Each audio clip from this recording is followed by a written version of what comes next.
Welcome to the YouTube channel PM Guru, जहां पर आपने type number 1 and type number 2 पढ़ लिया है डिफरेंशियल इक्वेशन का, जिसमें हम लोगों ने फर्स्ट टाइप में ऑर्डर और डिग्री कवर किया था इन द लेक्चर नंबर 1। उसके बाद हम आए थे लेक्चर नंबर 2 में, जहां हमने कवर किया फॉर्म द डिफरेंशियल इक्वेशन, और फॉर्म के बाद आता है नेक्स्ट टाइप जिसका नाम है सॉल्व द डिफरेंशियल इक्वेशन। इस टाइप में बेटा हमें दो तरह की चीजें करनी होती है। One is solve the differential equation में हम लाते हैं जनरल सॉल्यूशन, और अगर कभी कुछ इनिशियल कंडीशन दे के रखी तो सी की वैल्यू निकाल के बनाते हैं पर्टिकुलर सॉल्यूशन। तो कुछ हम लोगों ने सॉल्व डिफरेंशियल इक्वेशन के क्वेश्चन लिए हैं जनरल सॉल्यूशन लाने तक के, फिर यहाँ पर कुछ पर्टिकुलर सॉल्यूशन के भी क्वेश्चन आएंगे इसी टाइप में, तो थोड़ा ध्यान देना है। और हमने आपको यहाँ पर मेथड ऑफ सॉल्यूशंस भी प्रोवाइड करके रखी है कि किस तरह से करना है। जस्ट 4 स्टेप्स है, फॉलो करनी है।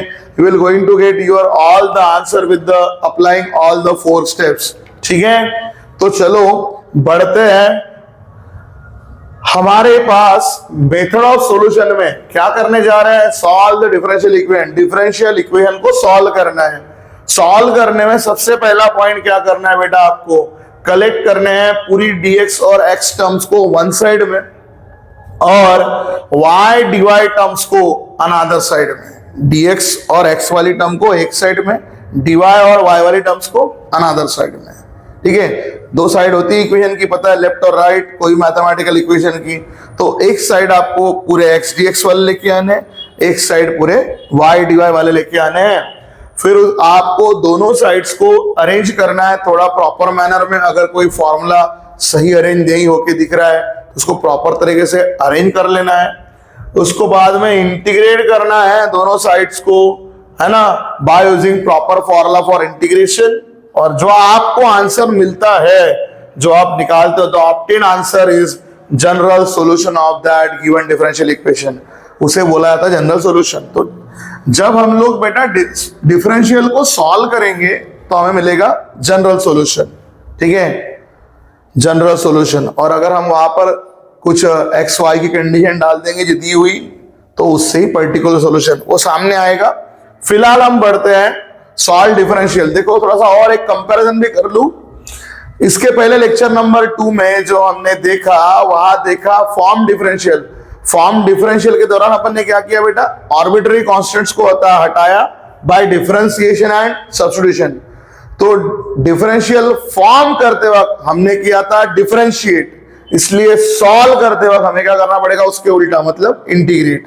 तो अभी हमें चीजें इंटीग्रेट करनी है, इंटीग्रेट। ठीक है, ध्यान देना है, because we are solving the differential equation. हमें ऑलरेडी डिफरेंशियल दिया है, करेक्ट। दूसरी चीज, हमने फॉर्म डिफरेंशियल के दौरान क्या किया था, हमें एक जनरल इक्वेशन दी थी, जनरल को सॉल्व करके हमने क्या निकाला था, डिफरेंशियल इक्वेशन। एवरी टाइम हमने लिखा given general equation is, general दिया था डिफरेंशियल बनाते गए, जनरल दिया था डिफरेंशियल बनाते गए। अब उल्टा है, डिफरेंशियल दिया है, जनरल इक्वेशन नीचे बनेगा, बट वो आंसर में होता है, इसलिए उसे क्या बोलते हैं, जनरल सॉल्यूशन बोला जाता है। ठीक है, सॉल्यूशन निकलेगा ना वो, इसलिए जनरल सॉल्यूशन बोला जाएगा।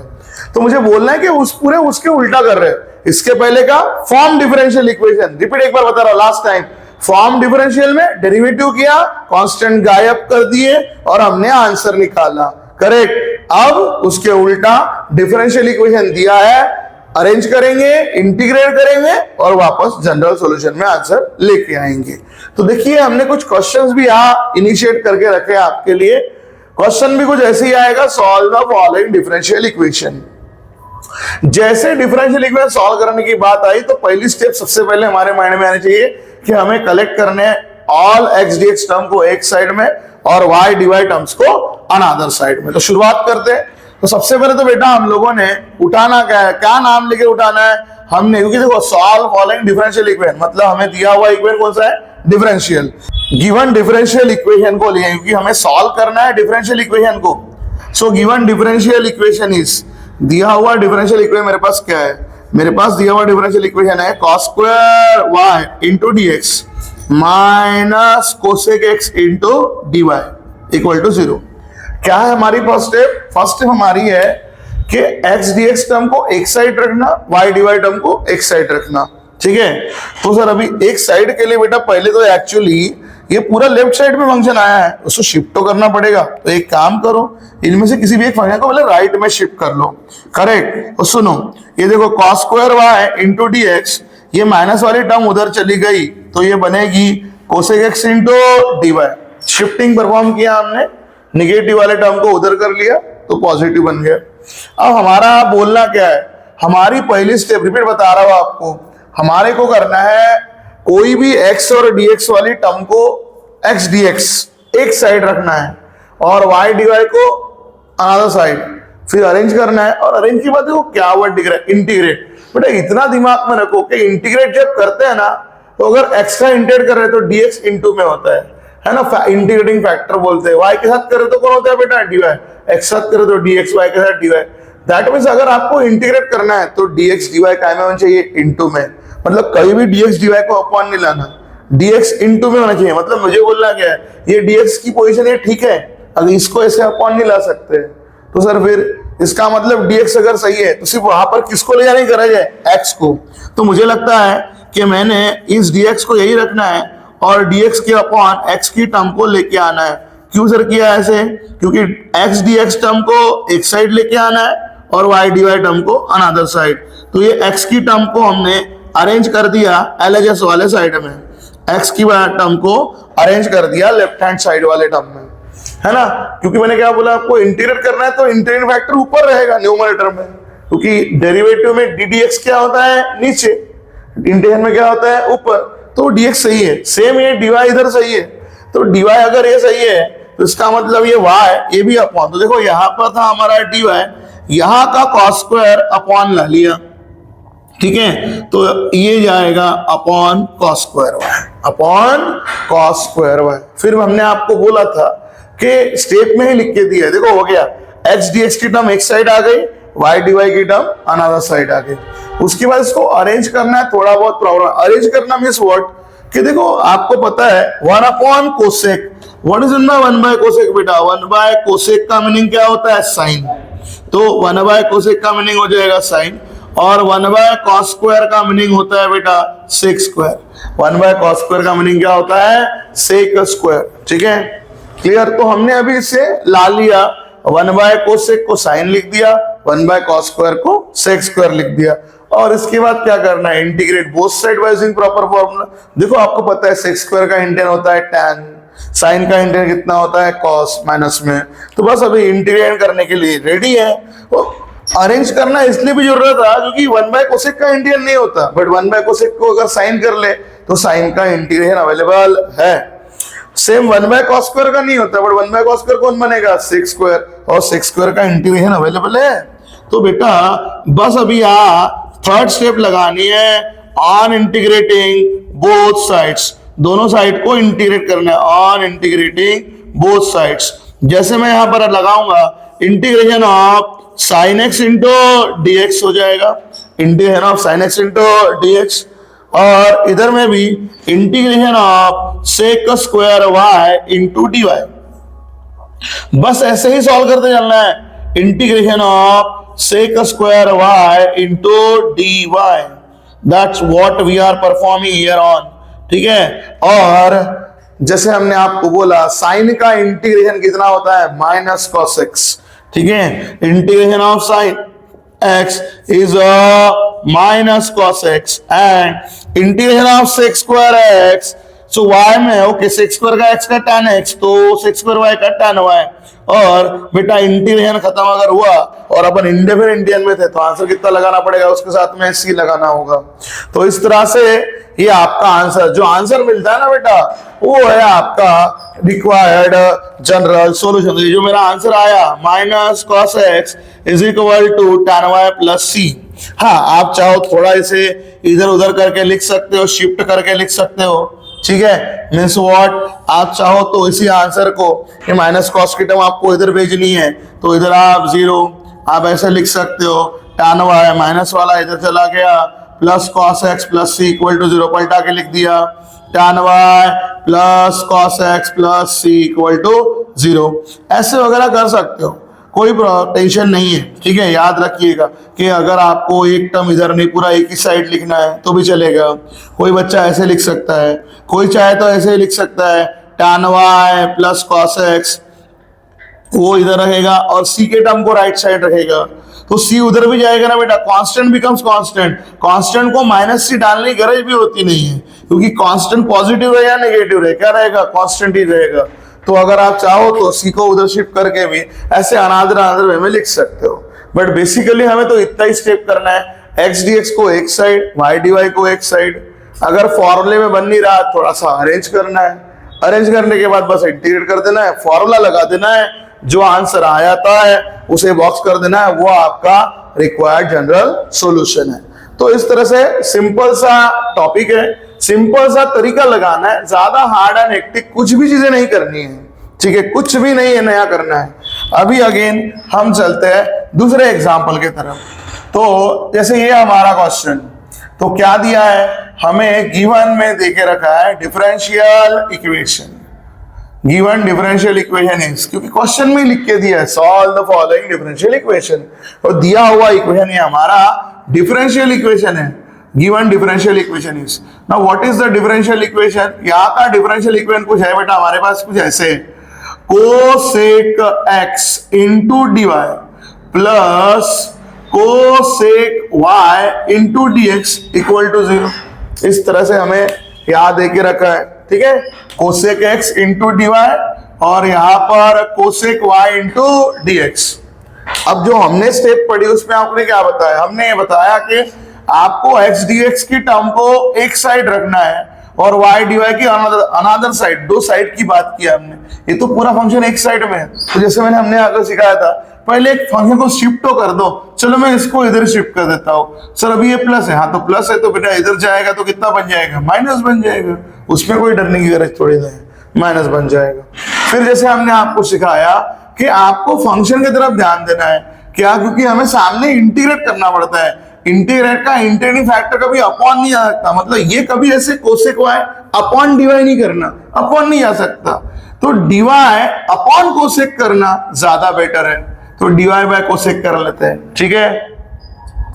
ऐसे ही इधर में माइनस साइन पड़ा है, माइनस कहीं नहीं गया, माइनस साइन पड़ा है, देखो डीवाई के अपॉन कोसेक आ गया बेटा, वाई डीवाई टर्म एक साइड, वाई डीवाई टर्म एक साइड लाने के बाद इधर में आपके पास dx बचा है और dx के अपॉन आप डाल दो आपकी कोसेक की टर्म, माइनस पड़ा है, वन मोर टाइम देखो, dy के अपॉन कोसेक y, dx के अपॉन कोसेक x लगा दिए। इसके बाद अरेंज कर लेते हैं, what is 1 by cosec, it is sine y, correct. What is 1 by cosec, again बेटा it is sine x into dx, देखो y dy term one side, x dx term on another side, और just इसके बाद arrange अगर हो जाए और formula भी बन रहा है तो बिल्कुल नहीं डरना है, ऑन इंटीग्रेटिंग कर देना है बोथ साइड्स, दोनों साइड्स को लगा देना है, इंटीग्रेशन क्या बनेगा, integration of sine y into d y minus integration of sine x into d x. तो देखो साइन का इंटीग्रेशन जब हम लोग करेंगे तो आंसर आता है माइनस कॉस साइन y का cos y minus sine x, ये माइनस था, साइन x का integration again minus cos y, तो माइनस माइनस बनेगा बेटा प्लस, और क्योंकि इंटीग्रेशन निकल चुका है तो क्या लगाया जाएगा c, ये माइनस माइनस करके प्लस बना, इसलिए आपको ऐसे लिख के बताया। फिर आप चाहो तो इसको पूरा शिफ्ट करके इक्वल टू सी फॉर्म लिख दो, या पूरा 0 इक्वल टू कॉस x, ये माइनस इधर चला गया, cos y plus c equal to 0, ऐसे लिख दो, है ना। शिफ्टिंग करना नहीं करना आपके हाथ में, अदरवाइज तो जितना अपन ने सॉल्व किया जहां तक अपना इंटीग्रेशन हो गया वो अपना आंसर हो गया, ठीक है। आप चाहो तो उसे इक्वल टू 0 फॉर्म में लिखो, या जैसे अभी हमने बताया आप चाहो तो cos x cos y की टर्म इधर रख के कांस्टेंट राइट साइड डाल में लिखो, ऐसे भी चलेगा, बट याद रखना कांस्टेंट को माइनस लगाने की कोई गरज पड़ती नहीं है, हम लिखा के मिटा के बता रहे हो कि कांस्टेंट पॉजिटिव या नेगेटिव कांस्टेंट ही होगा, क्योंकि सी कौन है, कांस्टेंट है इनडेफिनिट इंटीग्रेशन का, ठीक है।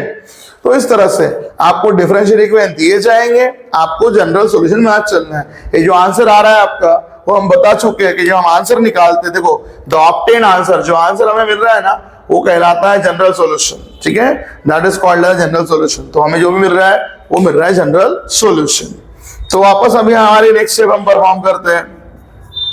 ये हमारा नेक्स्ट क्वेश्चन है, गिवन डिफरेंशियल इक्वेशन इज, ये हमारी डिफरेंशियल इक्वेशन कुछ ऐसी है, भी यहाँ देके रखिए, y प्लस अंडर रूट में दिया है x square minus 25 into d y by d x becomes equal to 0। इस तरह से अभी हमें यहाँ पे चलना है, ठीक है। तो चलो देखो, सिंपल सा काम करना है बेटा, कोई हार्ड एंड हेक्टिक नहीं है। शिफ्ट करिए, क्योंकि हमारी चीजें पहले क्या है कि हमें पहली स्टेप पे फोकस करिए। एक्स डी एक्स की टर्म को एक जगह लेना, वाई डी वाई दूसरी जगह, दो साइड्स में अरेंज करना लेफ्ट राइट। तो अगेन ये देखो पूरा का पूरा क्वेश्चन ओनली वन साइड लिख के रखा है। जिसको इजी है शिफ्ट करो, तो मुझे लगता है कि वाई को शिफ्ट करना ज्यादा इजी हो जाएगा, तो वाई को शिफ्ट कर लेता हूं। जिसको इजी लग रहा है, जहां से आपका कॉन्फिडेंस बन रहा है, शिफ्ट दैट। तो ये मैंने ऐसे रखा और y को मैंने उधर कर लिया माइनस स्क्वायर। फिर हमने आपको क्या सिखाया, ये होने के बाद में आपको प्रॉपरली उसके लाना है। अभी देखो क्योंकि ये शिफ्ट हुआ है तो एक्स डी एक्स टर्म एक जगह नहीं आई है, वाई डी वाई देखो ये जहाँ डी वाई दिख रहा है इधर वाई, उसको एक जगह लाओ। तो अभी क्या, अभी हमने बोला कि डी वाई ऊपर हो सकता है, नीचे नहीं जा सकता। डी वाई को इंटीग्रेट करना है ना आपको, तो आपको डी वाई के अपॉन वाई नहीं करना चाहिए। लो d y by y, sir फिर डी एक्स, हाँ बेटा ये वाले ऐसे इंटू जा सकता है, क्योंकि ये अपॉन वाला जाएगा उधर इंटू, तो अच्छी बात हो जाएगी, डी एक्स ऊपर में आ जाएगा। और ये इसके, ये वाली टर्म इसके अपॉन में ला लो। ये देखो under root x square minus 25 इस तरह से। और बस, क्योंकि अभी तो इसको ज्यादा अरेंज करने की गरज ही नहीं, क्योंकि 1/y का इंटीग्रेशन होता है log y, और 1/रूट वाले का पार्ट का भी इंटीग्रेशन हमारे पास आता है, हमें इंटीग्रेशन पता है। तो अभी हम लोग इसको तुरंत लगा देंगे on integrating both side, therefore on integrating both sides. Arrange करने की गरज भी नहीं पड़ी, कोई 1/y करने की गरज भी नहीं। देखो आंसर ही आ रहा है आपका, integration of 1/y left hand side में हो जाएगा, करेक्ट। माइनस आपका पड़ा है बेटा 1/y डिवाइड के बाद इंटीग्रेशन माइनस बाहर पड़ा है, और देखो इंटीग्रेशन ऑफ 1 अपॉन यहां है under root of x square minus 25 can be written as 5 square into d x. हाँ, तो अभी आपको सिर्फ प्रॉपर फॉर्मूला आना चाहिए। थर्ड स्टेप ध्यान दिए, integrate both sides by using proper formula for integration. जैसे आपको पता होना चाहिए 1/y का आंसर कितना आता है log y, सेम माइनस ये फॉर्मूला कितना है, ये फॉर्मूला इसका है बेटा, integration of 1/√x² minus a² into dx का, और यहां आंसर आता है log of x plus same, log of x plus same, है ना।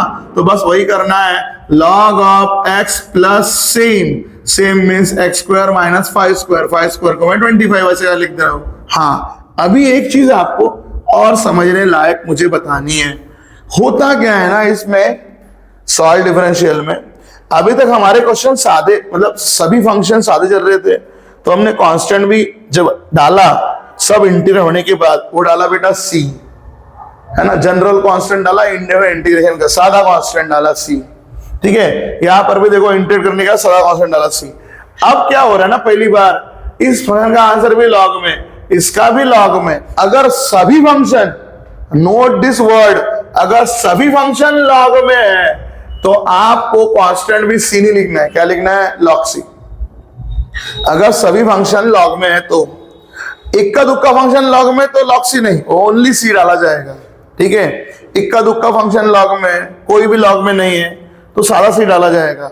If the all functions are in the form of log, then आपको log c डालना है, ठीक है। याद रखिए अच्छे से, बस इतना काम करना है। फिर चाहो तो आप प्रॉपर्टी वाइज से शिफ्ट भी कर सकते हो, तो log y माइनस वाला इधर आ जाएगा, log of x plus under root x² minus 25 is equal to बचेगा log c।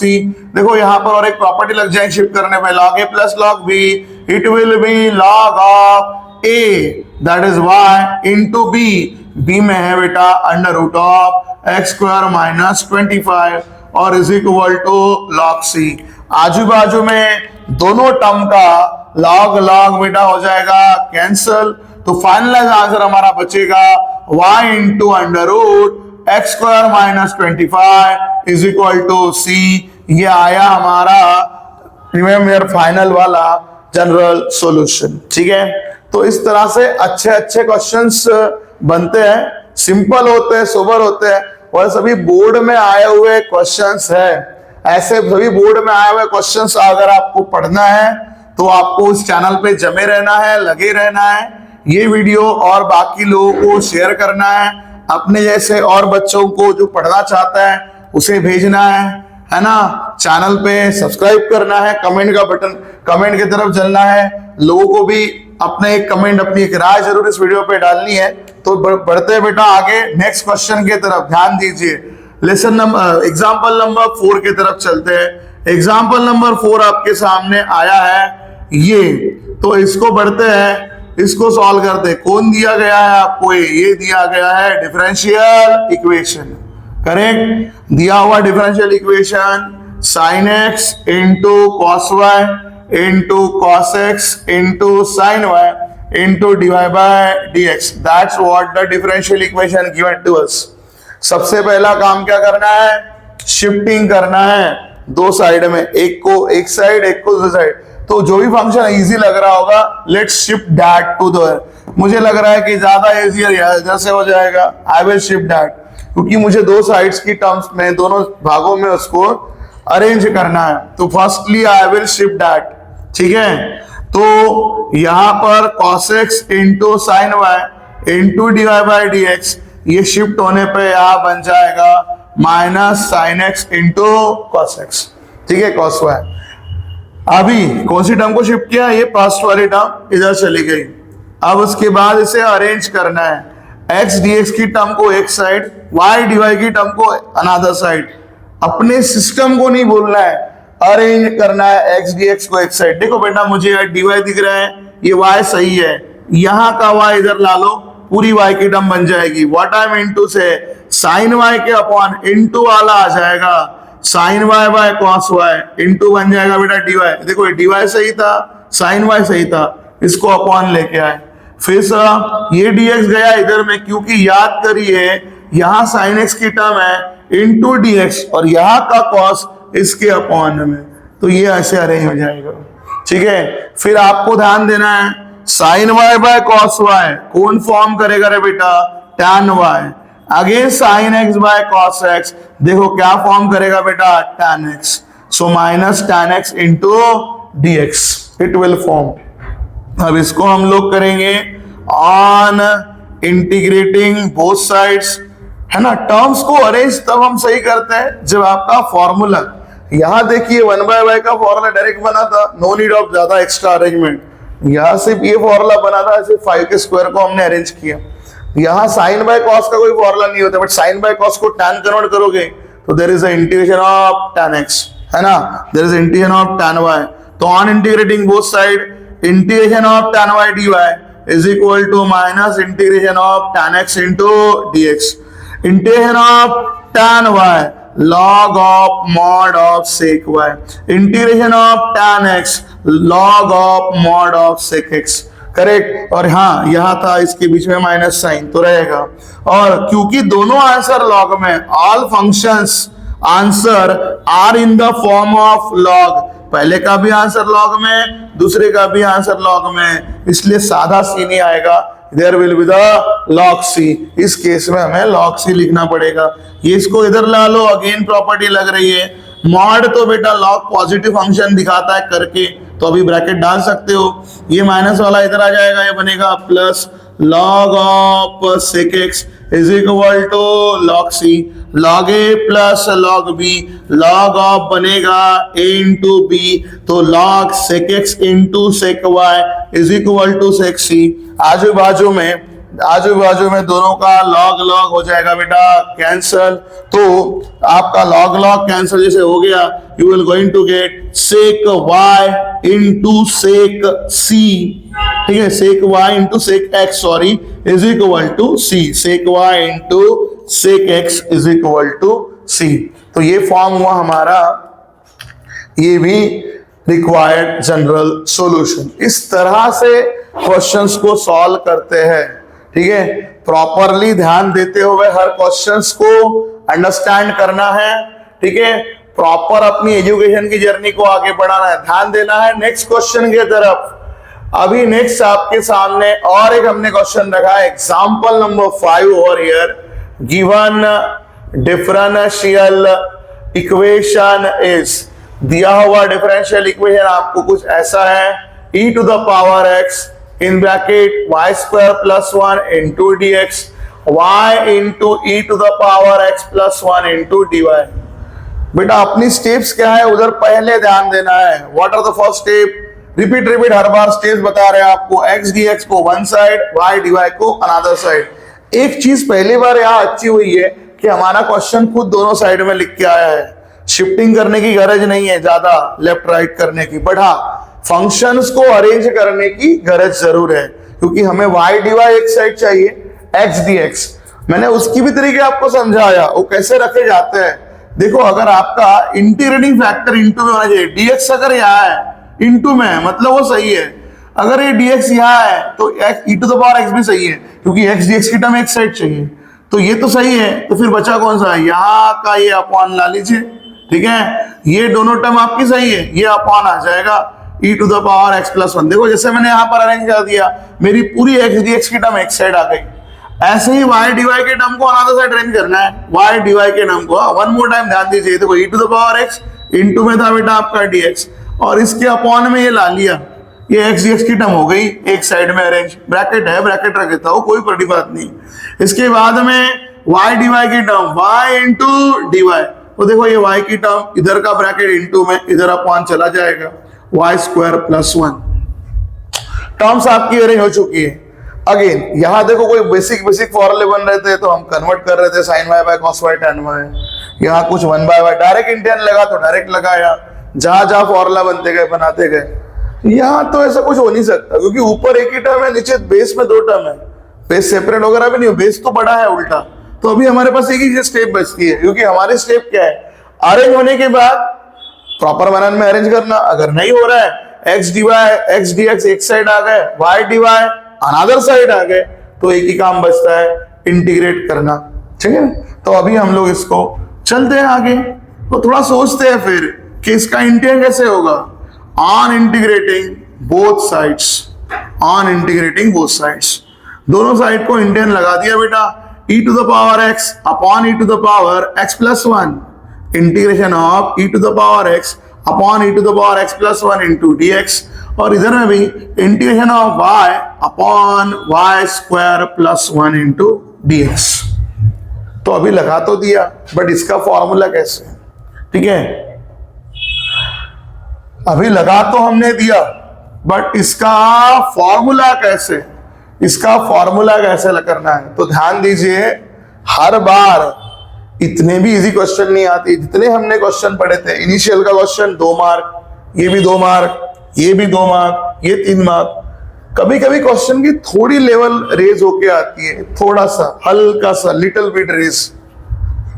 अब इसमें मुझे क्या समझाना है, तो याद करो, एक प्रॉपर्टी आपने डेरिवेटिव में पढ़ी है, सही बच्चे जानते होंगे, जब कभी इंटीग्रेशन के अंदर नीचे फंक्शन ऑफ x है और उसका ही f डैश ऑफ x ऊपर है, तो इस केस में आपने जाना है कि आंसर आता है आपका log of f of x, मतलब जो फंक्शन डिनोमिनेटर में है उसका ही डेरिवेटिव अगर न्यूमरेटर में हो उसका ही डेरिवेटिव, तो इंटीग्रेशन में आंसर आता है log ऑफ डिनोमिनेटर।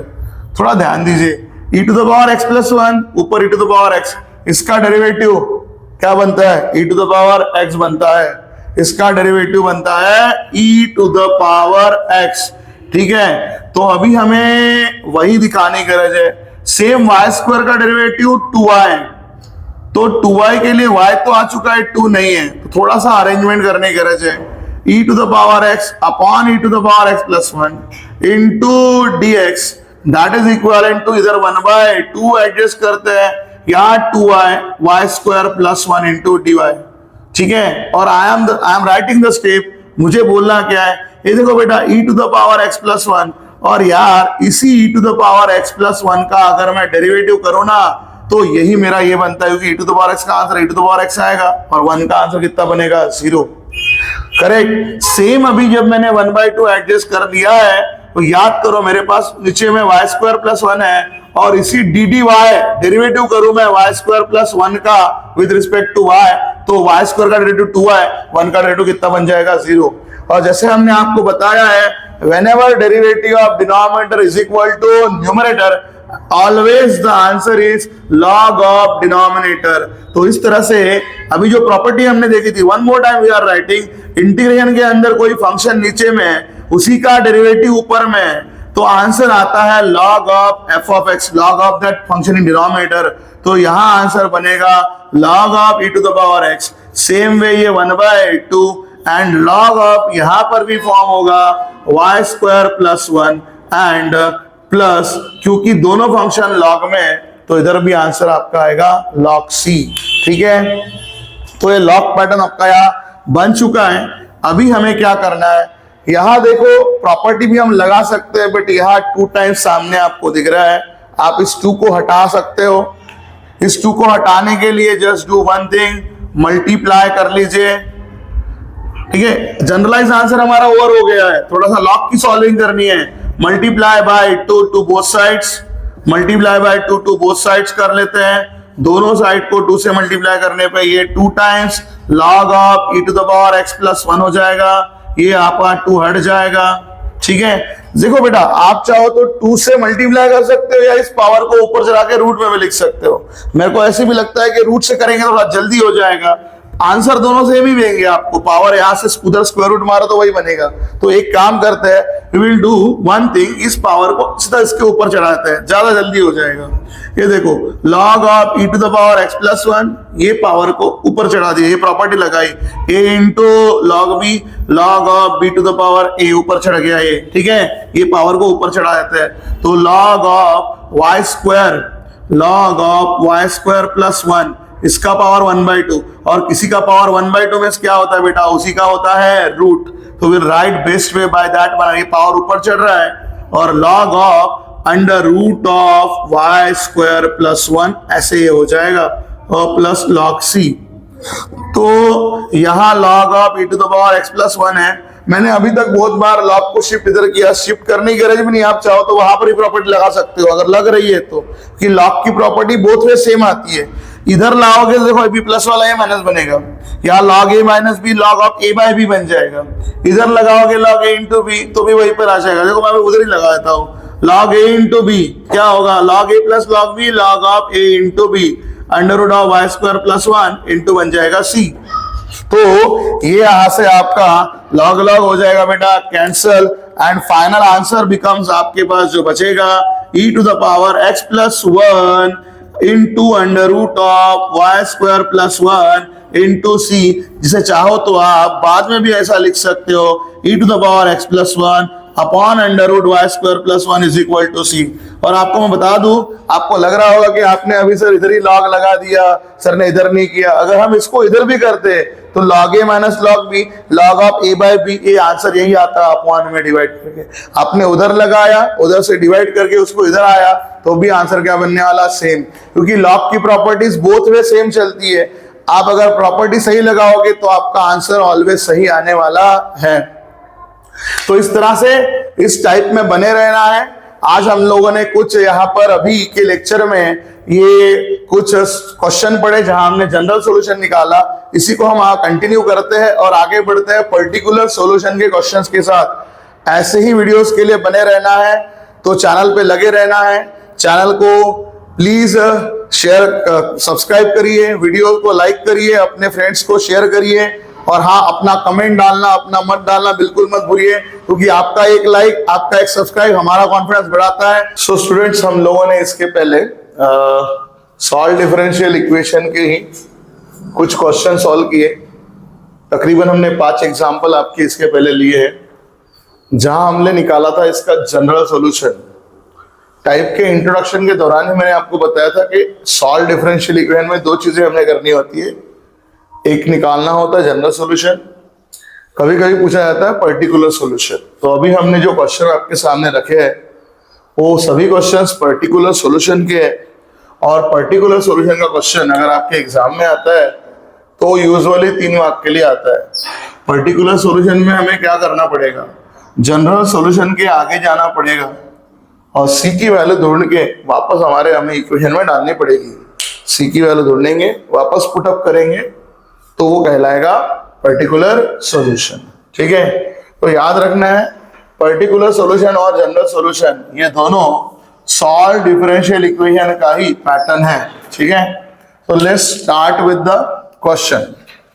देखो क्वेश्चन भी वैसे लिख के आया, solve x into d x plus sec x into d y, x into d x plus sec x into d y. क्या है बेटा ये? Differential equation. और उसके बाद फाइंड करो particular solution when y equal to 0 and x equals to pi by 2, है ना। कुछ इनिशियल कंडीशन दे दी उन्होंने y और x की और बोला पर्टिकुलर सॉल्यूशन निकालो। तो पर्टिकुलर सॉल्यूशन ढूंढना मतलब c की वैल्यू ढूंढ के वापस वैल्यू वहां पर पुटअप करनी है।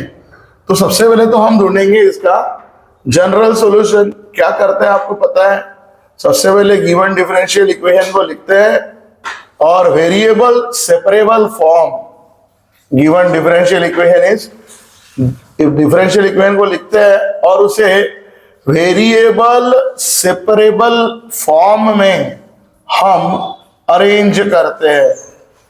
तो हमारी इक्वेशन है x into d x plus sec x into d y is equal to 0। कुछ नहीं। तो बेटा हम लोगों ने ये उठाया given differential equation x into d x plus sec x into d y is equal to 0। ये है हमारा डिफरेंशियल इक्वेशन। और जैसे आपको बोला कि इसमें हम लोग परफॉर्म करेंगे वेरिएबल सेपरेबल फॉर्म। चलिए वेरिएबल सेपरेबल जो हमने बात की था कल के एक्स डी एक्स के टर्म होते हैं वन साइड में और वाई डी वाई के टर्म क्या होता है अनदर साइड में, उसी को बोलते हैं variable separable form. X d x को एक साइड रखना, वाई डी वाई को अनदर साइड रखना। तो चलो किसकी बात चलती है, एक साइड एक्स डी एक्स दूसरी साइड वाई डी वाई। तो बेटा सबसे पहले तो इतना तो आपके माइंड में चला जाना चाहिए कि सबसे पहले मुझे फंक्शन को शिफ्ट करना होगा। If I will shift this function तो ये बनेगा minus sec x into d y, ठीक है। दो साइड में मैंने पहले फंक्शन को ला लिया। अब हमको क्या करना है, एक्स डी एक्स को वन साइड में, वाई डी वाई को अनदर साइड में। कल भी हमने आपको सिखाया क्योंकि हमें यहाँ इंटीग्रेट करना होता है ना। अभी 5 क्वेश्चन बेस पहले मैं लेक्चर में आपको सिखाया कि ये हमें इंटीग्रेट करना होता है। तो इंटीग्रेट में dx फैक्टर उसके इनटू में होता है, ठीक है। इंटीग्रेटिंग फैक्टर इसको हम लोग बोलते हैं। तो we should need to write dx dy in multiplication. तो देखो मतलब मेरा बोलने का मीनिंग है कि dx सही है तो ये x भी सही है। सर अभी और कौन सी x की टर्म दिख रही है, ये जाएगी बेटा इसके अपॉन, क्योंकि x dx की टर्म वन साइड। मुझे बोलना ये था कि x का पोजीशन मेरा सही है, I should not need to change that क्योंकि मेरे इंटीग्रेटिंग फैक्टर इनटू में होता है। तो अगर x dx का पोजीशन हो सही है तो मुझे अपॉन में डालना पड़ेगा सेक एक्स क्या था।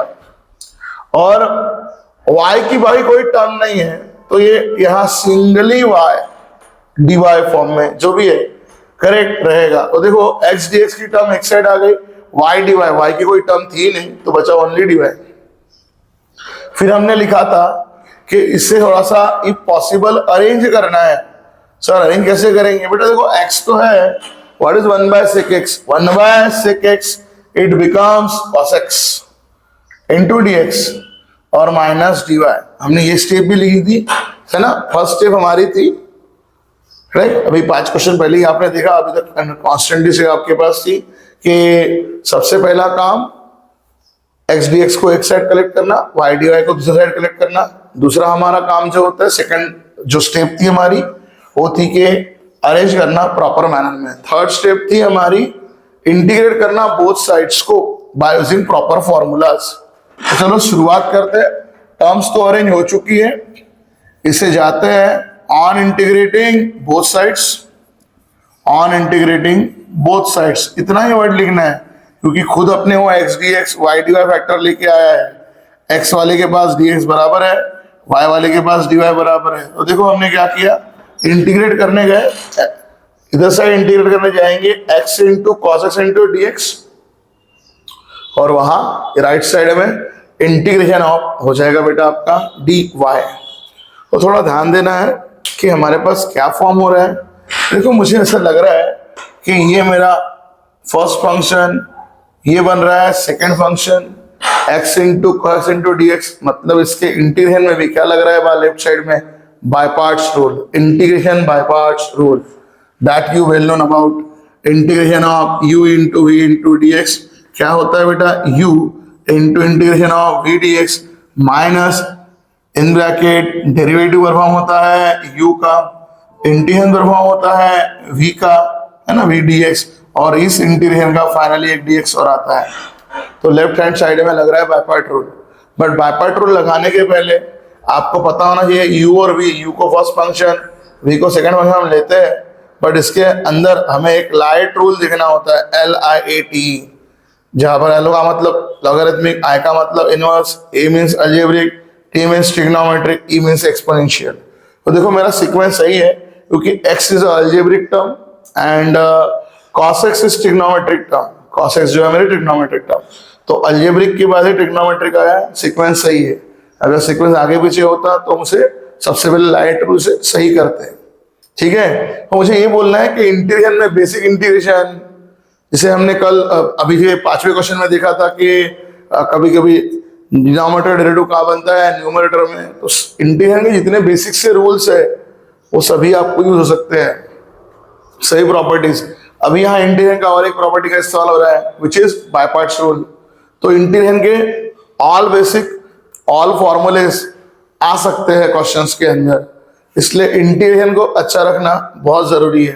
तो जब हमने आपको क्लियर करके दिया कि हमें बाय पार्ट रूल लगाना होगा और हमारा सीक्वेंस भी सही है, तो चलो लेफ्ट हैंड साइड में अप्लाई करते हैं बाय पार्ट रूल।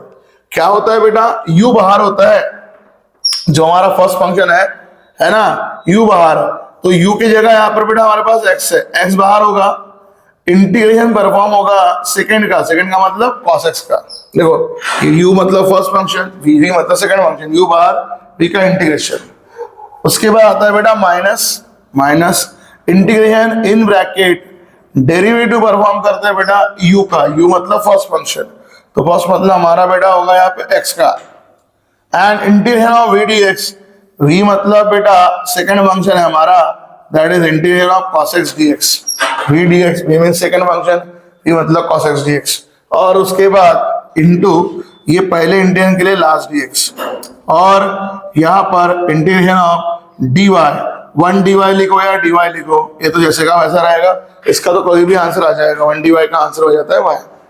चलो अभी इंटीग्रेशन के फॉर्मूले सही लगाते हैं, ठीक है, रूल लगा दिया, अभी फॉर्मूले इस्तेमाल करते हैं। x आपके पास जैसे का वैसा रहेगा, you know very well, cos x का इंटीग्रेशन बेटा होता है sin x, so integration of cos x बन गया आपके पास sin x minus integration in bracket derivative of x with respect to x, ये बन जाएगा दोस्तों आपके लिए 1, integration of cos x it becomes sin x into dx, and last time का इंटीग्रेशन 1 dy का आंसर आ जाएगा बेटा y। अभी भी एक स्टेप का आंसर हमारा बचा है, जो हमारा इंटीग्रेशन यहाँ पे करना बचा हुआ है, तो देखो इसको भी इंटीग्रेट कर लेते हैं।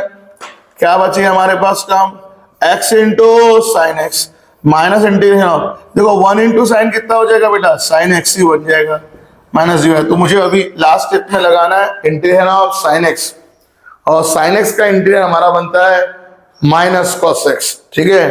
तो अभी देखो हम इसको आंसर में लिखते हैं, तो x into sine x, sine का इंटीग्रेशन खुद होता है माइनस कॉस, और पहले का माइनस माइनस बन जाएगा प्लस, माइनस बिकम्स प्लस, और क्योंकि सभी इंटीग्रेशन हट चुके हैं अभी आता है बेटा हमारे पास c। तो हमने इसके पहले 5 क्वेश्चन में जस्ट यहां तक सॉल्व किया है ना, this is called general solution, इसे बोला जाता है general solution of differential equation, है ना, ये होता है डिफरेंशियल इक्वेशन का जनरल सॉल्यूशन। तो हमें जनरल नहीं पर्टिकुलर की तरफ भी जाना है का, अभी हमने इनिशियल के 5 क्वेश्चन यही तक देखे, हम जनरल सॉल्यूशन निकाल रहे थे, अभी हमें जनरल नहीं, हमें सामने बढ़ना है पर्टिकुलर सॉल्यूशन की तरफ। तो पर्टिकुलर सॉल्यूशन के लिए हम क्या करेंगे, हम इस्तेमाल करेंगे दी हुई कंडीशंस। देखो हमें देके रखा है y इक्वल टू 0 और x इक्वल टू π/2, तब बोला है कि कौन निकालना है पर्टिकुलर सॉल्यूशन, है ना। तो ये पर्टिकुलर सॉल्यूशन के लिए ये दो चीजें हमें देके रखी है जिसका यूज करना होगा, उससे हमें बेटा c की वैल्यू मिल जाएगी। ठीक है, तो चलो अभी हम पहले c की वैल्यू ढूंढ लेते हैं। तो c की वैल्यू के लिए मुझे क्या करना पड़ेगा, देयरफॉर पुट करना है गिवन थिंग्स। गिवन में है y equal to 0 and x equal to π/2, जो आपका आंसर आया है जनरल सॉल्यूशन, है ना, उसमें डालना है, मतलब इक्वेशन नंबर 1 में डालना है। y की जगह 0, x की जगह π/2। थोड़ा आराम से समझ के काम करना है। तो देखो हमारे पास क्या है, ये x था, दैट इज π/2, x की जगह साइन x, साइन π/2 मतलब साइन 90, साइन 90 की वैल्यू बन जाएगी 1, साइन x में साइन π/2, साइन 90 की वैल्यू बन जाएगी 1। ज्यादा टाइम पास नहीं करना है। cos x मतलब cos π/2, cos π/2 का वैल्यू बन जाएगा 0। ठीक है, और y की तो बेटा सेल्फ वैल्यू 0 है, सेल्फ वैल्यू 0 है, तो बचा बेटा प्लस c। तो देखो क्या हुआ, वन मोर टाइम एक बार ध्यान दो, क्या किया बेटा, y की जगह 0, x की जगह π/2, ये x था π/2, साइन x मतलब साइन π/2, साइन 90 की वैल्यू हो जाती है 1, इसलिए π/2 इंटू 1 लिखा गया। cos x, x की जगह डालना है π/2, cos 90 की वैल्यू बन जाती है बेटा 0। फिर y सेल्फ वैल्यू 0 है, y की गिवन वैल्यू ही 0 है, ये देखो y की वैल्यू 0 है, और यहाँ c, तो देखो 0 0 1 इंटू π/2, तो इस तरह से हमें c का आंसर मिला है π/2, और इस वैल्यू को हम डालेंगे इक्वेशन नंबर 1 में। Correct, put c is equal to π/2 in equation number 1, in equation number 1 डाल देते हैं, तो हमारा x into sine x plus cos x equal to y plus c की जगह π/2, ये हमने वैल्यू डाल दिया। ये बना बेटा हमारा जनरल पर्टिकुलर सॉल्यूशन, इसे बोला जाता है पर्टिकुलर सॉल्यूशन। ठीक है, this is the particular solution. आप इसको ऐसे ही रख सकते हो, आप चाहो तो पूरे वेरिएबल इधर करके c की वैल्यू राइट साइड, मतलब इसे आप चाहो तो x into sine x plus cos x, y इधर करके minus y is equal to π/2, ऐसे भी लिख सकते हो, है ना, इन दिस वे, और जस्ट ओनली c की वैल्यू को राइट साइड में रख के। तो ये हमारे दोनों जो है इसे बोला जाता है पर्टिकुलर सॉल्यूशन, है ना। तो बस पर्टिकुलर सॉल्यूशन में 1 मार्क की स्टेप एक्स्ट्रा करनी है, c की वैल्यू ढूंढ के वापस इक्वेशन में डालनी है। ठीक है, लेकिन सिर्फ हमें बोलना ही है कि सॉल्व डिफरेंशियल इक्वेशन के दौरान आपको इंटीग्रेशन के हर कंसेप्ट आ सकते हैं। जैसे अभी यहाँ पर बाय पार्ट्स लगा, करेक्ट, वैसे लग सकता है। कल के लास्ट लेक्चर में जो हमने देखा अभी 5वें क्वेश्चन में सॉल्व डिफरेंशियल की इक्वेशन के बेसिक फॉर्मूला लगा था, डिनोमिनेटर डेरिवेटिव न्यूमरेटर में हो तो लॉग ऑफ डिनोमिनेटर। तो आपके इंटीग्रेशन के कंसेप्ट्स अच्छे होने चाहिए, करेक्ट। चलो, और आगे वाला हम लोग एक क्वेश्चन लेते हैं, सॉल्व करनी है ये differential equation y into 1 plus log x dx by dy and minus x log x is equal to 0। Clear लिख के आया है, पहले सॉल्व करो और फिर उसके बाद पर्टिकुलर सॉल्यूशन निकालो, बोला है x इक्वल टू e और y equal to e square पे। देखो पहले सॉल्व करना है, मतलब वही इसी क्वेश्चन की तरह पहले ढूंढना है जनरल सॉल्यूशन, फिर जाना है पर्टिकुलर सॉल्यूशन की तरफ।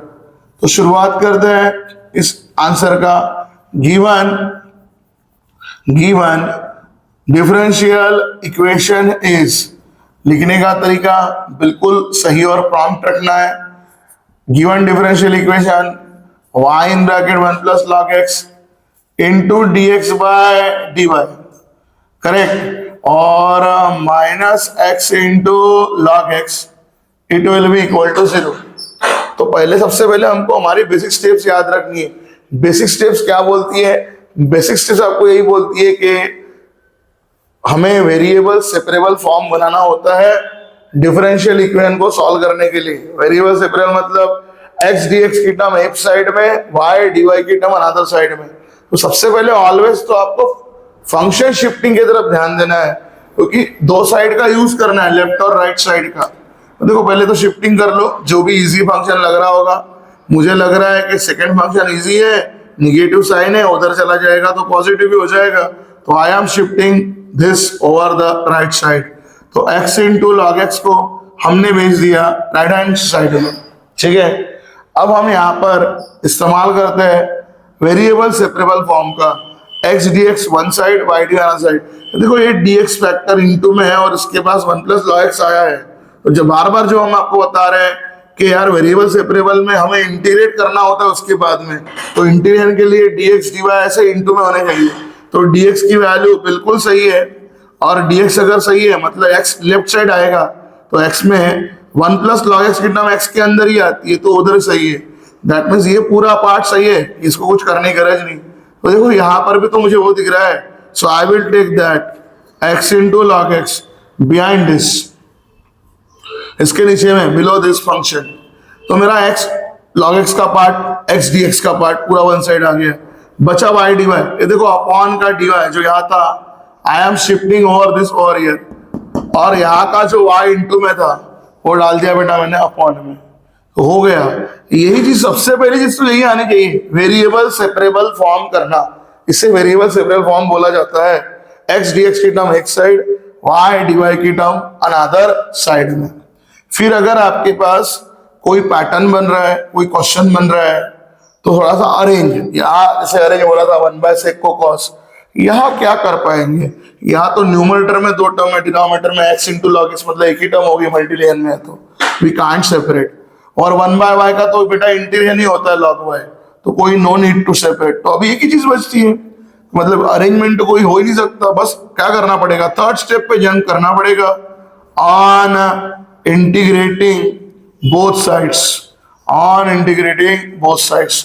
दोनों साइड को इंटीग्रेट करना शुरू करते हैं।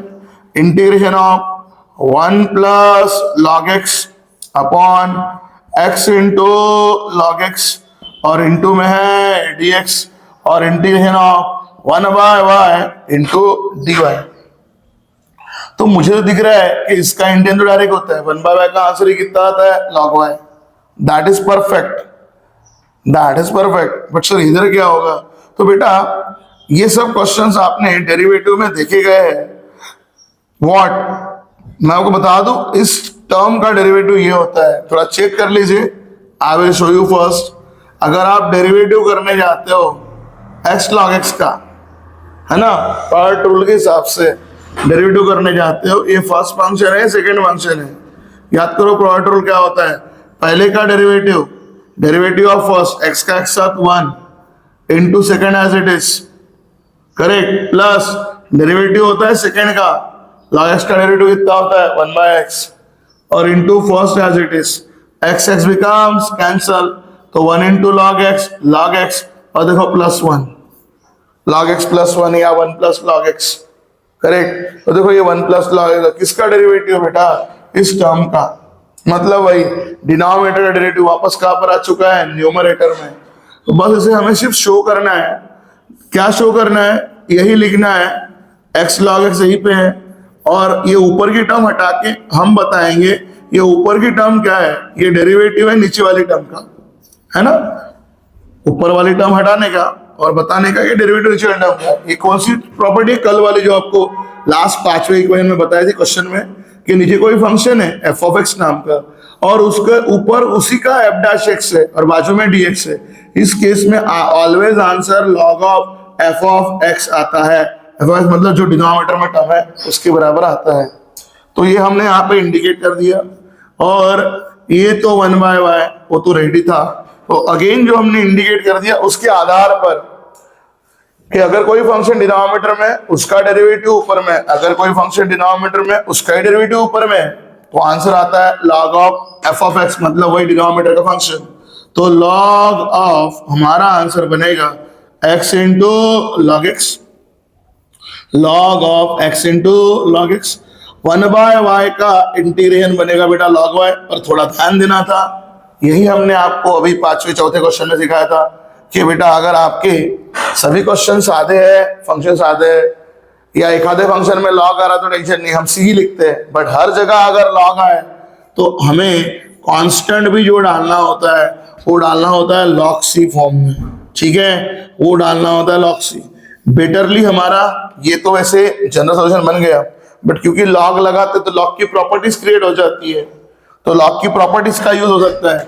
किस तरीके से log of x into log x अपने जगह रहेगा, आप इधर शिफ्ट करो या यहीं पे लगा दो ना, देखो ये भी प्रॉपर्टी लग रही है, शिफ्ट करोगे माइनस में आएगा तो वाई डिवाइड में जाने वाला है, वैसे ही आप इधर में लगा दो, देखो क्या होगा, log a plus log B, log of a into b, तो ये बना जाएगा log of y into c. तो उससे क्या होगा बेटा, हमारा लॉग लॉग बिकम्स कैंसल, तो हमारे पास जो फाइनल जनरल सॉल्यूशन बचेगा x into log x is equal to y into C. आप ऐसे रखो, है ना, x log y into C, या y को अपॉन में डाल दो तो भी चल जाएगा, ठीक है, y को अपॉन में डाल को लिख दो। All this are the general solutions, ठीक है। और देखो रिपीट रिपीट मैं आपको समझा दूं, नहीं तो बोलोगे कभी y आपने सर प्रॉपर्टी उधर लगा दी लॉग की, कभी लेफ्ट शिफ्ट किया, ऐसा वगैरह कुछ नहीं है। मुझे बताओ अगर मैं ये लॉग को इधर भी शिफ्ट करता तो ये प्लस वाला इधर आता तो लॉग माइनस बनता, log A minus log B, log of A by B, तो x into log x upon y आता बेटा, आंसर वही बनता। बाजू में लॉग सी बचता, सी क्या हो जाता, लॉग लॉग क्या होता, कैंसिल, प्रॉपर्टी में वही बचता।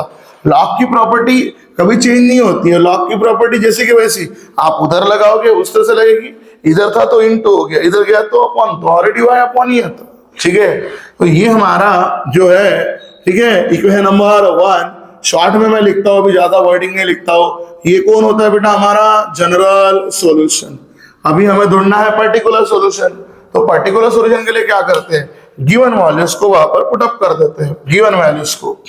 तो देखो पुट करेंगे हम लोग, क्या क्या वैल्यूज हमारे पास है, हमारे पास है x equal to e, put करेंगे x equal to e, and वैसे ही y equal to e square, y equal to e square इस इक्वेशन नंबर 1 में।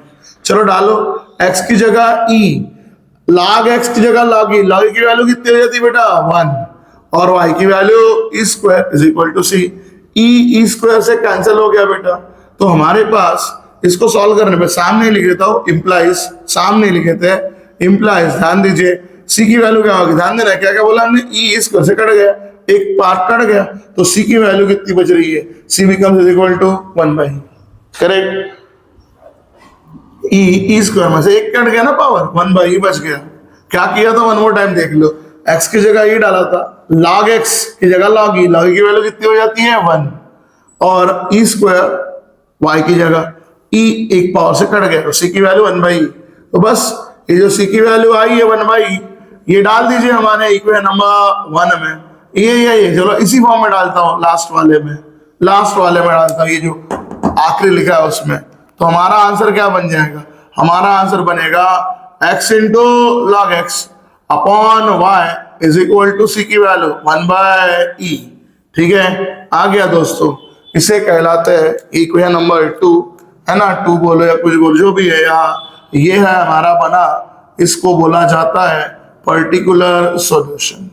तो याद रखना है पर्टिकुलर सॉल्यूशन के लिए जस्ट हमें सी का वैल्यू ढूंढना है और वापस वहीं पे सब्स्टिट्यूट कर देना है, ठीक है। इस तरह से क्वेश्चंस आपको आते हैं, करेक्ट। और इंपॉर्टेंट क्या है, इंपॉर्टेंट सिर्फ यही चीज है कि हमारे इंटीग्रेशन का कंसेप्ट हमारा बड़ा अच्छा होना चाहिए।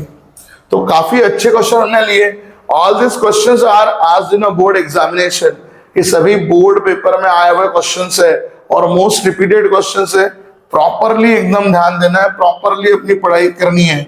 चलिए बढ़ते हैं अगेन एक नेक्स्ट क्वेश्चन की तरफ, जो है हमारा एग्जाम्पल नंबर 8, ठीक है। ये क्वेश्चन तो 4 टाइम्स एग्जामिनेशन में पूछा गया है, 4 टाइम्स आस्क्ड इन एग्जामिनेशंस, तो बड़ा अच्छा क्वेश्चन है, ध्यान देना है।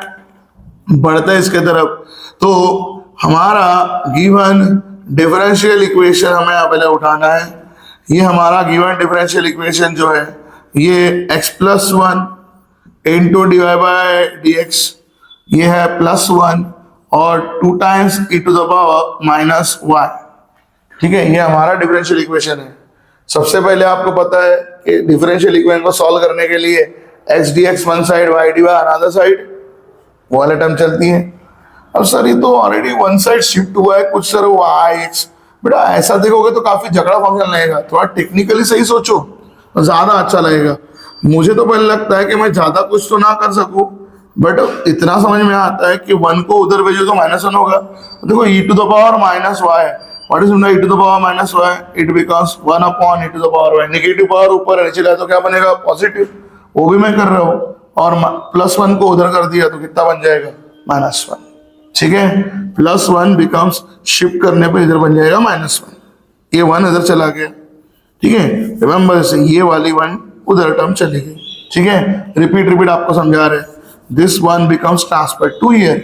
ओके, चलो अभी इसके बाद और क्या कर सकते हैं, ये +1 इधर चला गया है, रिपीट आपको बता रहा हूँ, ये +1 इधर गया है, नेगेटिव पावर को नीचे ला लिया। अब मुझे ऐसा लगता है कि इसके अपॉन अगर मैं 1 लगा दूं तो थोड़ा सा ये सॉल्व हो जाएगा फ्रैक्शन फॉर्म में। ठीक है, तो बस वही मैं कर लेता हूं, x + 1 into divide by dx, तो 2 1 2 -1 into something same e to the power y हो जाएगा, और upon e to the power y। और मुझे अभी चीजें एकदम क्रिस्प और क्लियर दिख रही है। ये देखो, ये dy है, ये पूरी y की टर्म है, इधर आ जाएगी, ये dx से उधर चला जाएगा, x की टर्म अपॉन चली जाएगी। तो वेरिएबल सेपरेबल फॉर्म करने के लिए थोड़ी थिंकिंग और थोड़ा कॉन्फिडेंस है ना, सही है। देखो dy इधर है, इंटीग्रेटिंग फैक्टर, तो y की पूरी टर्म इधर आएगी, e to the power y cross कर रहा है, ये सभी इधर आ जाएगा, अपॉन वाला इंटू इधर आ जाएगा, इंटू dy, और सर ये अपॉन से दो, देखो अपॉन वाला इंटू में, इंटू वाला अपॉन में, ये हो गया पूरा, ये पूरा y इधर चला गया, e to the power y into dy upon ये आ जाएगा, और सर ये dx, ये देखो ये क्रॉस करके dx ऐसे भाग गया, और dx के अपॉन x + 1 आ गया। ठीक है, बना बेटा वेरिएबल सेपरेबल फॉर्म। और वेरिएबल सेपरेबल फॉर्म बनाने के बाद क्या अभी हमारे पास कुछ पॉसिबिलिटी है कि कुछ एडजस्टमेंट की, तो मुझे नहीं लगता, क्योंकि 1/x तो आंसर ही बता है log x का, x + 1 तो log x + 1 आ जाएगा। और इधर तो ऐसा कोई, क्योंकि फॉर्मूला भी डायरेक्ट नहीं है, बट डिनोमिनेटर में 2 चीजें हैं, न्यूमरेटर में नहीं, बेस सेपरेट नहीं कर सकते, बेस में ही खुद 2 चीजें, न्यूमरेटर तो सिंगल है। तो अभी एक ही ऑप्शन बचता है, जैसा भी है जो भी है, ऑन इंटीग्रेटिंग जाना पड़ेगा बोथ साइड्स, और वहीं पे सोचना पड़ेगा कि क्या इंटीग्रेशन में कुछ ऑप्शन मिलता है। ठीक है, तो अरेंजमेंट तो पॉसिबल नहीं, इंटीग्रेशन करना शुरू करते हैं। तो आते हैं हम लोग integration of e to the power y upon 1 minus e to the power y। ठीक है, एंड इंटू बन जाएगा dy, इंटू बनेगा dy इस तरह से, और इधर में integration of 1/x + 1 into dx, यही बन जाएगा। तो 1/x का आंसर, ठीक है, इंटीग्रेशन ऑफ 1/x dx आपने जाना है, log x होता है फॉर्मूले के हिसाब से, तो 1/x की जगह कुछ x + 1 x + 2 भी आए तो आंसर वही बनता है log x + 1। उसी पे कॉन्जुगेट के डेरिवेटिव अपॉन लगाने होते हैं, तो कॉन्जुगेट में x + 1 का 1 ही बनता है, तो कोई टेंशन नहीं है। अगर यार 2x 3x रहे तो वो लग जाएगा, तो राइट साइड का तो लोड नहीं है, अब सोचना है लेफ्ट हैंड साइड में। तो मुझे ऐसा लग रहा है कि देखो 1 का derivative 0, e to the power y का e to the power y तो होता है, लेकिन देखो कौन है यहाँ पे, माइनस, क्योंकि माइनस टर्म है ना। क्या बोल रहे हैं हम लोग, अगर आप derivative 1 minus e to the power y का करो तो क्या होगा, डेरिवेटिव जाएगा हर एक के पास, डी dy परफॉर्म करोगे तो 1 का derivative 0 minus e to the power y का क्या बन जाएगा, सेम, मतलब आपका आंसर आएगा -e to the power y। ठीक है, तो e to the power y तो है ही बेटा, सिर्फ माइनस की कमी है, करेक्ट, सिर्फ माइनस की कमी है, तो जस्ट टेक माइनस का एप्लीकेशन लगा दीजिए इधर उधर में, दोनों साइड में, तो काम बन जाएगा। एक तो माइनस का एप्लीकेशन लगा लीजिए, या बेस से माइनस कॉमन खींच के इसको उल्टा कर दीजिए, दो में से एक काम कर लीजिए, दोनों में से आपका आंसर बन जाएगा। तो ज्यादा हम आड़ा नहीं सोचते हैं, जस्ट रीडिंग ऑफ माइनस, तो एडजस्टमेंट कर लेते हैं माइनस का, निगेटिव का। How the way we adjust, किस तरह से हम एडजस्ट करेंगे, इसका डेरिवेटिव ऊपर बनाने के लिए इसको किसी करेंगे बेटा माइनस की, तो देखो मैंने बाहर में माइनस लगाया कि माइनस माइनस क्या हो जाएगा प्लस, मीनिंग भी क्या हो जाएगा बैलेंस, क्वेश्चन का मीनिंग नहीं बदलेगा, दोनों जगह माइनस लगाया, इधर निगेटिव कि minus into minus plus, question balance हो गया। बट सर फिर ये अंदर क्यों रखा, क्योंकि हमें डेरिवेटिव एडजस्ट करने की गरज है, ठीक है, इसलिए। और इधर में integration of x plus 1 into d x. तो बस अभी मेरे पास काम बन चुका है, बट हाँ मुझे इंडिकेट करना पड़ेगा कि जो न्यूमरेटर की टर्म है इसका डेरिवेटिव है, so I will write it is now y, तो डी डी वाई। न्यूमरेटर जो है मेरा वो डेरिवेटिव है डिनोमिनेटर का, न्यूमरेटर जो है वो डेरिवेटिव है डिनोमिनेटर का, करेक्ट। और ये तो बेटा जैसे का वैसे, ये बाजू वाला कोई प्रॉब्लम नहीं। तो व्हेनेवर जो अभी तक हम पढ़ते आए, डिनोमिनेटर का डेरिवेटिव जब भी कभी न्यूमरेटर में होता है, आंसर आता है लॉग ऑफ डिनोमिनेटर माइनस बाहर का जैसे का वैसा, आंसर आएगा लॉग ऑफ डिनोमिनेटर।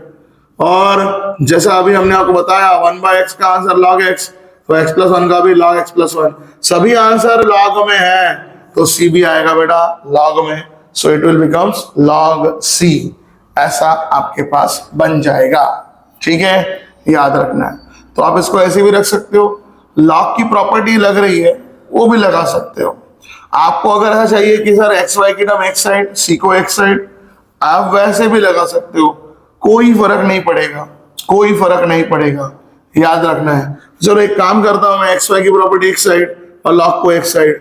और देखो ये मेरा लॉग एक्स प्लस 1 इधर पॉजिटिव है, ये माइनस वाले टर्म को मैं इधर लेके जाता हूँ, माइनस वाला इधर टर्म चला जाएगा तो प्लस बन जाएगा, है ना। वन मोर टाइम देख लीजिए, क्या था, हम ये बोल रहे हैं कि log x plus 1 right side में है, इसको इधर लेके जा रहे हैं, माइनस वाला इधर गया तो प्लस बन जाएगा 1 minus e to the power y, ये इधर गया तो log c इधर आ जाएगा। याद रखना अगर आप कांस्टेंट का log शिफ्ट करते हो तो माइनस माइनस लगाने की कोई गरज नहीं है, क्योंकि log of constant is always क्या होने वाला है, कांस्टेंट ही होने वाला है। आप माइनस लगाने की गरज नहीं, आप लगा भी दोगे तो माइनस c का पावर -1, 1 बाय कांस्टेंट क्या होता है, 1 कांस्टेंट ही होता है। सो log वाले जहां कांस्टेंट है उसको प्लस माइनस लगाने में कोई फायदा नहीं है, शिफ्टिंग करो तो भी वही लिखो, कोई फर्क नहीं पड़ने वाला। तो ये है आपका log c, log a plus log b बनेगा log a into b, x plus 1 और 1 minus e to the power y। और जिस तरह से हम लोगों ने ये लगा दिया है, और देखो आजू बाजू में आपका log log हो जा रहा है कैंसिल, तो आपको मिला आपका डिफरेंशियल इक्वेशन जो बनेगा x plus 1 into 1 minus e to the power y is equal to c। ये है हमारी general solution, this is the required general solution, ये हमारी बन चुकी है जनरल सॉल्यूशन। और जनरल के बाद अभी हमें ढूंढना है पर्टिकुलर सॉल्यूशन, तो हमें पर्टिकुलर पुट करना पड़ेगा x equal to 1 and y equal to 0 in this equation 1। तो x की जगह 1, ये देखो बेटा 1 प्लस 1 2 बन जाएगा, और 1 minus e to the power y, किसी का पावर y मींस 0, किसी का पावर 0 मतलब 1, anything to the power 0 it becomes 1, ठीक है। तो देखो होगा क्या, ये 1 प्लस 1 तो 2 बनता है, बट 1 माइनस 1 कितना बनता है 0। तो any how after solving this equation मुझे 0 इंटू समथिंग कांस्टेंट की वैल्यू कितनी मिल रही है 0। कैसे सॉल्व किया ध्यान देना है, x की वैल्यू 1 प्लस 1 2 बनेगा, बट हमने बोला anything to the power 0 it becomes 1, 1 minus 1 0, 0 into something 0। So we got now value of c। अब इस पुट कर लेते हैं c को, c becomes equal to 0, c becomes equal to 0 in equation 1, so we're going to get x plus 1 into 1 minus e to the power y is equal to c becomes equal to 0, and this is the required particular solution, this is the required particular solution। तो इस तरह से हमारा ये general solution और particular solution का topic यहाँ पर होता है complete. Solve the differential equation का टाइप हमारा यहाँ पर होता है कंप्लीट। ऐसे ही क्वेश्चंस आपको सॉल्व करते रहने हैं और अपने एजुकेशन जर्नी के लिए चैनल पे बने रहना है। वीडियो को लाइक करना है, चैनल को सब्सक्राइब करना है और अपना एक कमेंट जरूर यहाँ पर लिखना है। तो